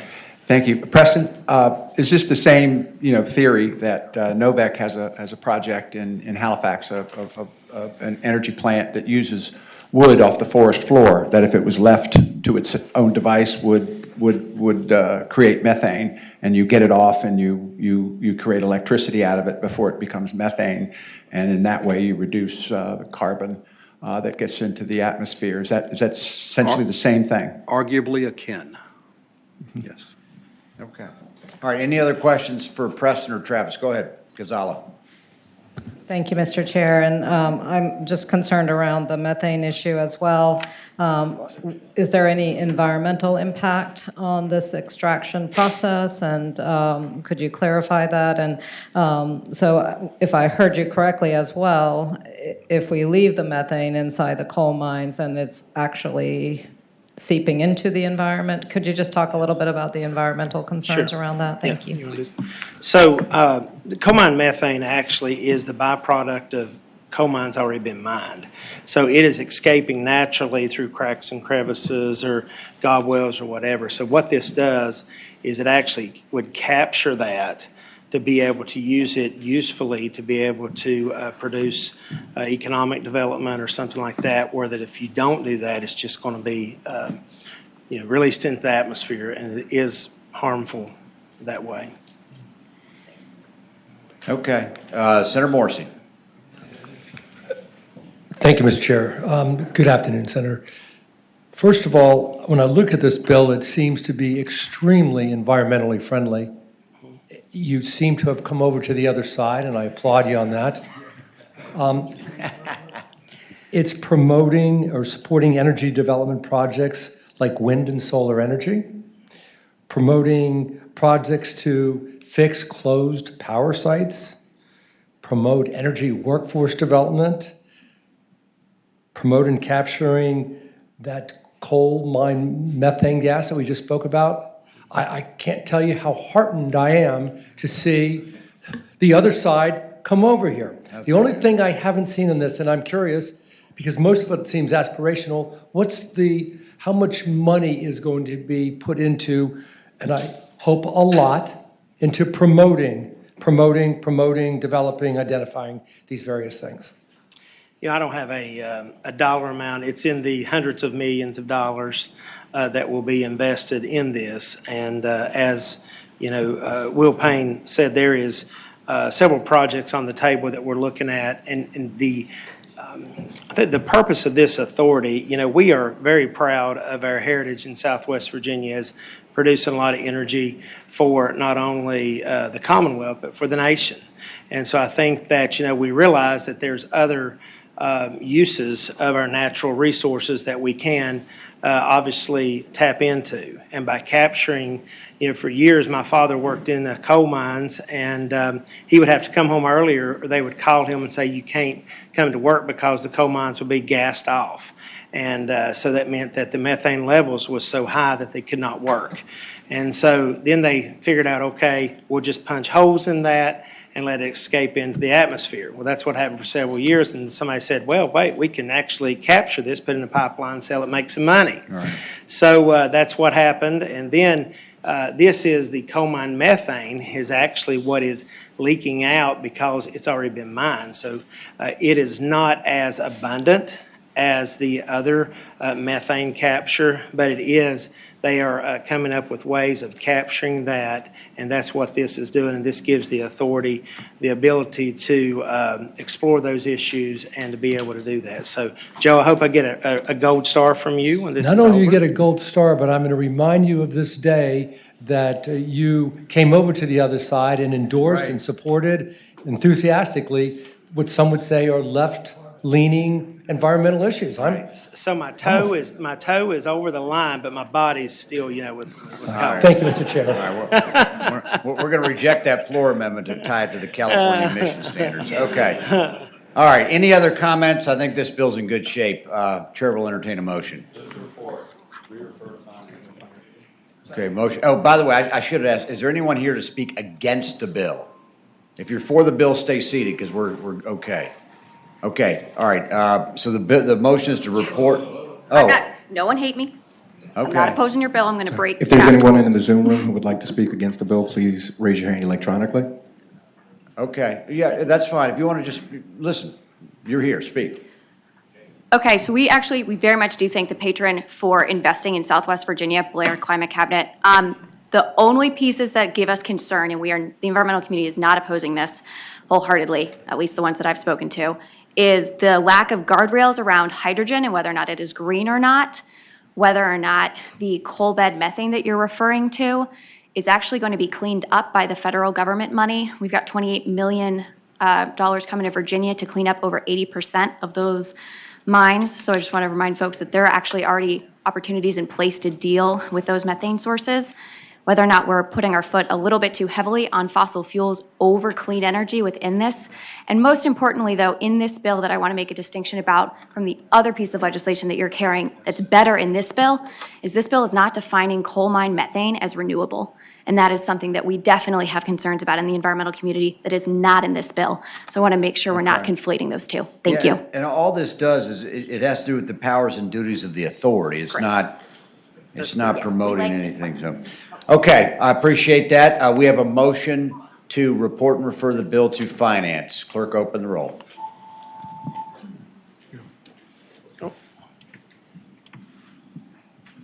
Ayes 15, no zero.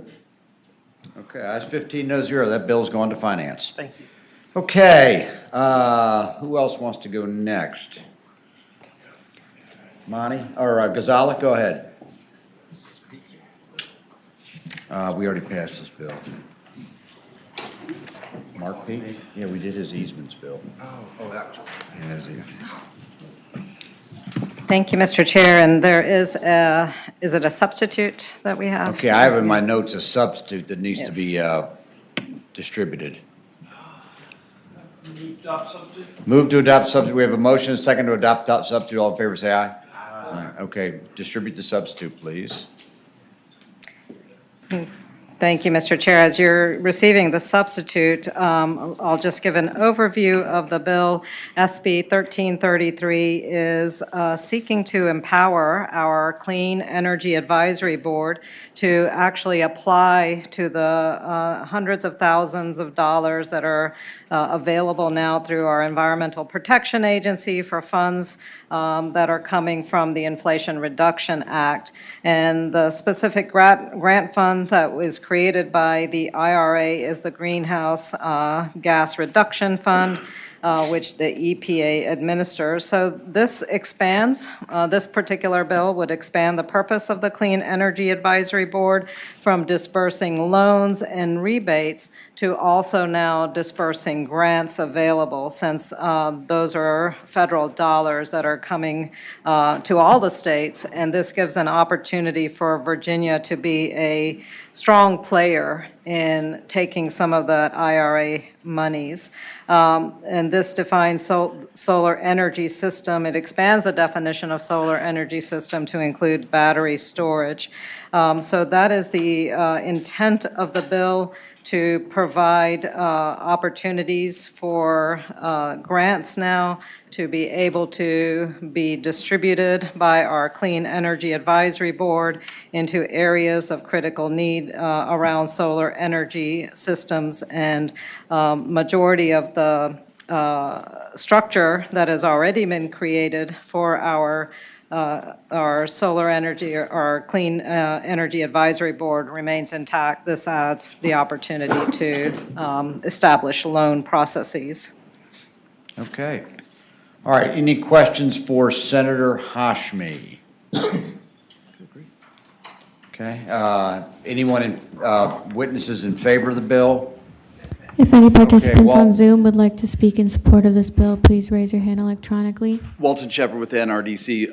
The amount of federal dollars this can leverage is hard to overstate. To the tune of $700 million is potentially available to Virginia specifically under the federal Greenhouse Gas Reduction Fund, particularly to go to our biggest untapped energy resource, which is energy efficiency, which goes to help lower folks' cost of living directly. So I strongly support this bill. All right, thank you, Walton. Josephus. Mr. Chair, members of the committee, Josephus Allman with the Southern Environmental Law Center. Senator Hashmi explained the bill very well. These federal dollars will fund the low to moderate income solar fund and pilot program, and allow low and moderate income Virginians to go solar and receive energy efficiency improvements. Virginia should not be left behind as other states reap the benefits of these federal funds. Thank you. Okay. Chris. Senator Peterson, members of the committee. The IRA represents almost $370 billion in federal dollars that are on the table that can be put to work to help Virginians. But to borrow a phrase from His Excellency, we've got to compete to win these dollars. This bill gives us the tools to go after a $27 billion piece of that pie, to put solar where we'd all like to see it, more of it on the rooftops, and to put Virginians to work. This is a good bill and it has our support. Okay. Go ahead.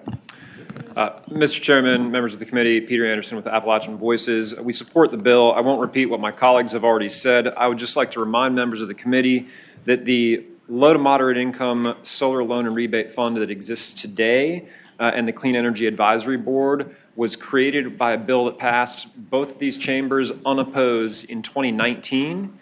We think it's a good bill. We want to have Virginia be able to take advantage of these federal dollars. Great. Good afternoon, Mr. Chairman, members of the committee. Connor Kish with the Sierra Club. I was just feeling a little left out. I wanted to make sure that y'all heard from me today. Anyway, we support this bill. Senator Hashmi's done good work on it, and we appreciate your support. Okay. All right. Anyone, if you're in favor, probably just let it go at this point. And any opposition? If anyone would like to oppose the bill on Zoom, please raise your hand electronically.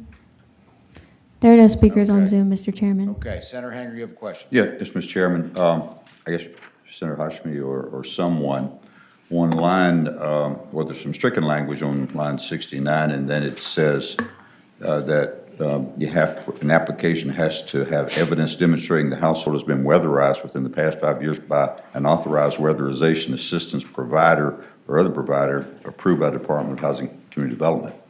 That, I just want that explained, because that would seem to be a limiting factor in terms of how a house might be weatherized by a competent contractor or even the homeowner.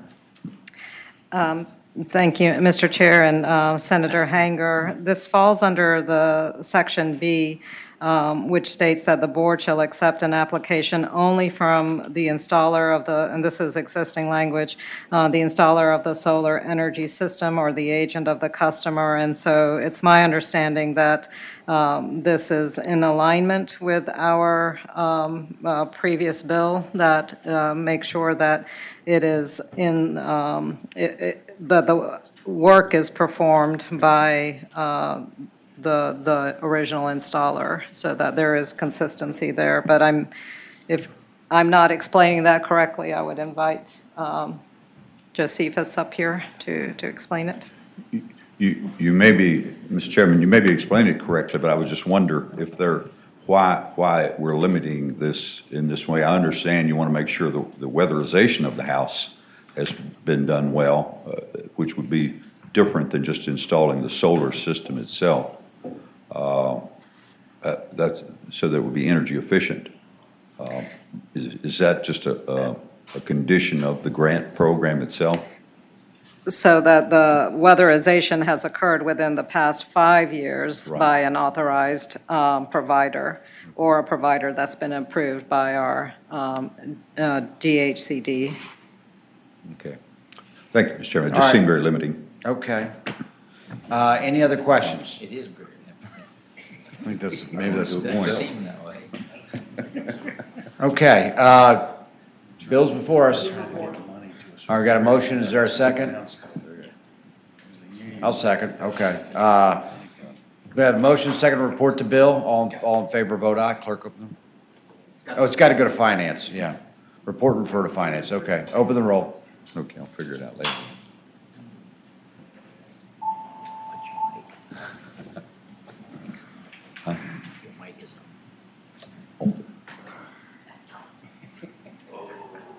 Uh-oh. Ayes 13, noes 1, abstentions 1. Okay, on to finance. Okay, that was 1333. Who else has a bill on the docket today? Monty, go ahead.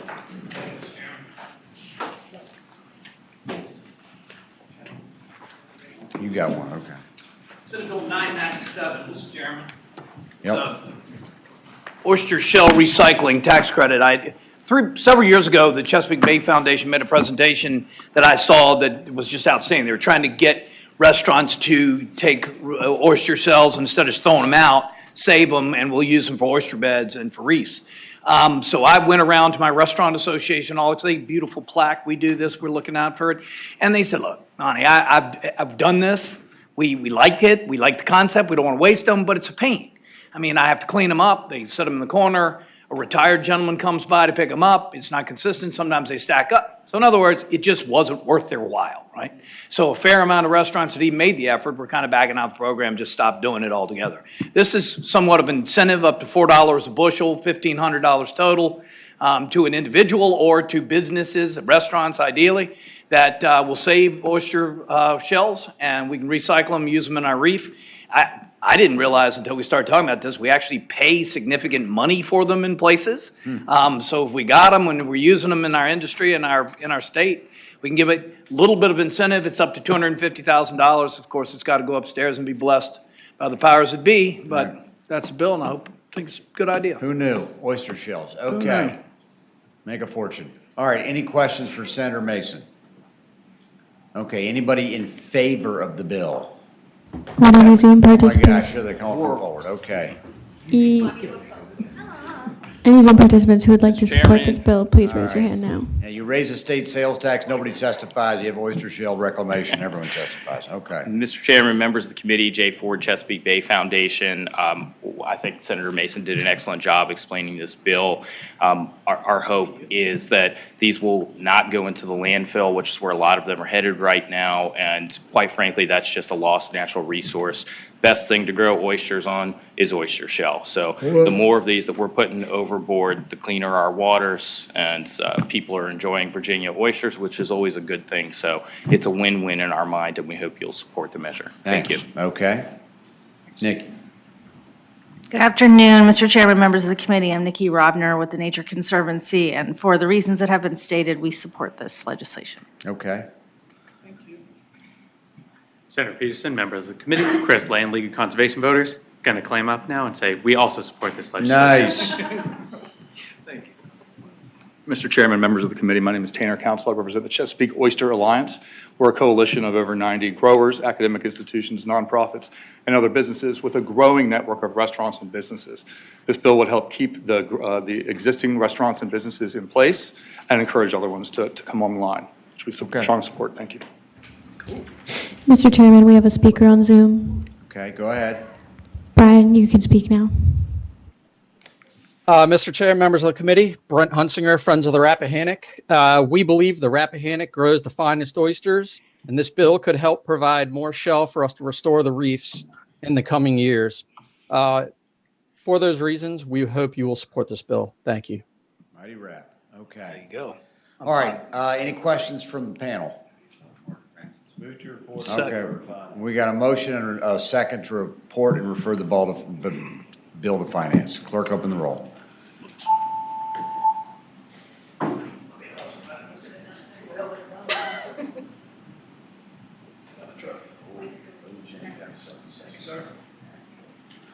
Ayes 15, no zero. Okay, good work. All right, I'm down to Senator Morrissey and Senator Obenshain. Joe, why don't you go ahead? We'll take Obenshain. Best for last. Best for last. It's a tax bill. All right.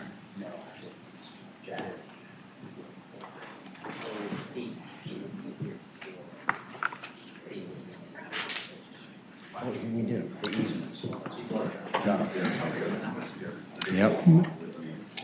We gave him the Chinese government. There you go. Go ahead, Joe. I'm taking it very seriously. I hope that exodus, Mr. Chairman, wasn't a sign of displeasure with Senate Bill 915. No, please, not at all. Go ahead, sir. Senate Bill 915 creates a passport for the Virginia National Guard members to utilize Virginia state parks and parking for free.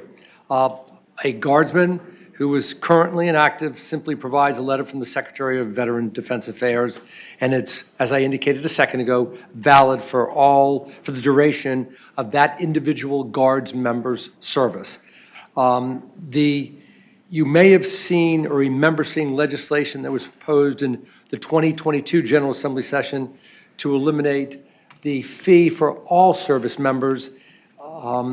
The Finance felt that cost was $1 million and it could not be absorbed by the Department of Conservation and Recreation. So this is a limited, smaller version. The amount of money for the free entrance and parking for the National Guard members is just over $20,000 a year. There's a budget amendment in there to pay for that. And one of the benefits of this, it will help in the recruitment of Guard members. Okay. All right, I would simply say I have a budget amendment in to make state parks free. So if that passes, then this would be moot. But other than that, I'm happy to support it. For everyone or just Virginians? But just Virginians. Yes, go ahead, Senator Hanger. Well, I guess an explanation on the 20,000 and also an explanation on your bill is the nature of it that we would then from the general fund reimburse the amount that they're deficient. Well, that's going to be his budget amendment. Right. This just basically makes all service members free. You said it's a $20,000 fiscal impact? Yes, that's what I'm told, Okay, and I yeah. understand it had to be absorbed by the Department of Conservation and Recreation. Mr. Chairman, my question then is your budget amendment such that we will reimburse the state parks the amount that they will lose from not being able to charge fees to these individuals? I believe that's exactly what it is, but there's two people available that can. Okay, yeah, my budget amendment basically has an add-on with the money going to DCR. It's the same as the Jim Dillard bill a couple years ago. Go ahead. Matt, go ahead. Sure. Mr. Chairman, members of the committee, Matt Wells, I'm the Director of the Department of Conservation and Recreation. We support the bill, appreciate the patient bringing it forward. The fiscal impact statement was determined by taking the percentage of the population represented by current Guard members, applying that to the current, essentially our current parking revenues, and that came up with about $20,000. It's an estimate. We don't have great data on how many Guardsmen use it now, but that's how we've done that in the past, so it seemed like a consistent way of ballparking it for now. The park's going to be Right, so the 20,000 in the budget comes back to the park system, yes. Okay. All right. Anybody else got a question for Senator Morrissey? Yeah, I've got several. Several. Okay, Suderline. Thank you, Mr. Chairman. So, as I understand this bill, National Guardsmen who are currently in Virginia, by virtue of being Virginia National Guardsmen, won't pay to use their national park, or to use the state parks. Is that correct? To use or to park. You're correct. And my next question is, active duty in Virginia, when they're deployed and their families here, will their family pay under this bill? Yeah. It's just National Guard. Right. The National Guard's family members? No, the active duty. So if someone's deployed in Iraq or Afghanistan because they're based out of Norfolk or any of our other military service stations, their families are going to pay to go to the parks under this bill. Yeah, this bill is just National Guard. Right. All right, another question. Is your question, the National Guard's person is overseas? But Not National Guardsmen, this is active duty. Okay.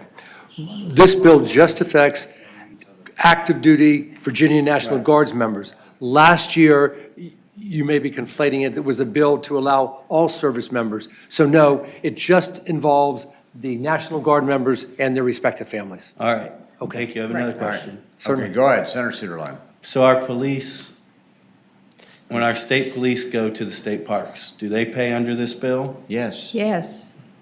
All right, and what about our public school teachers? Okay, we get it, all right. I have a friend in the House of Delegates, his name is Terry Gilgore, and he used to say, "Get your own bill." Thank you, Mr. Chairman. We get the point, okay. Like I said, I'm gonna have a budget amendment to make all Virginians in. I hope my bill is rendered moot, Mr. Chairman. All right. Can we have a motion on this bill? Report and refer to finance. Okay, we have motion and a second, report and refer to finance. Clerk, open the roll. Staff, if you can put Morrissey up here. Virginians. Joe, I'll vote for you. Okay, there we go, I think thanks. it's a yes. Senator.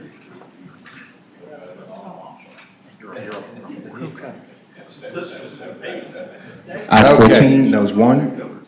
Okay, we're down to the open chain tax bill. All right.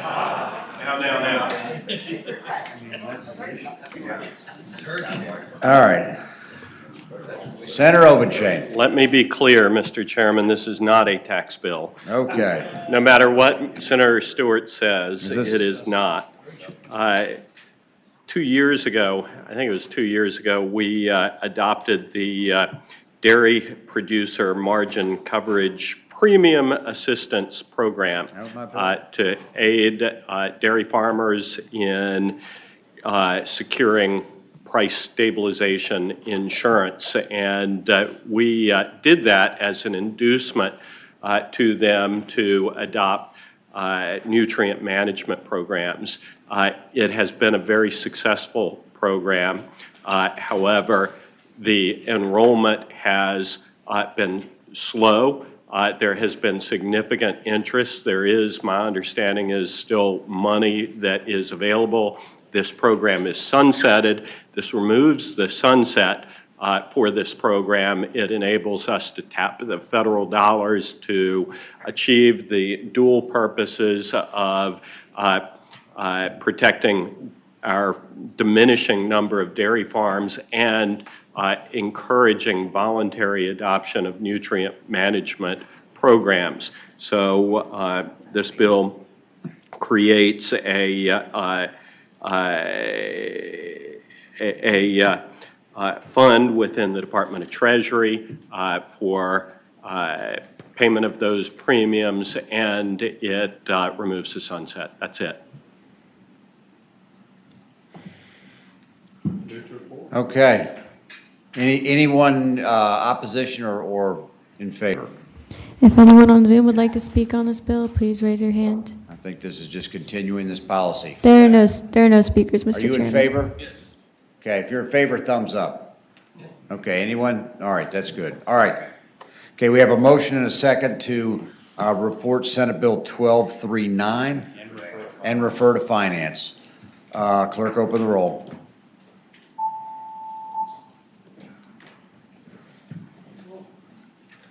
Come on, Joe. Mark, you need to vote. I was able to vote Joe Morrissey for a minute, so. Again? Oh, gotcha. Okay, Thank you. we got it all. Clerk, close the roll. Ayes 15, no zero. Okay, ayes Thank you, 15 to Chairman. 0. Okay, good work, guys. I think we moved pretty efficiently, and we're adjourned. Yeah, once you got here. Took me a while.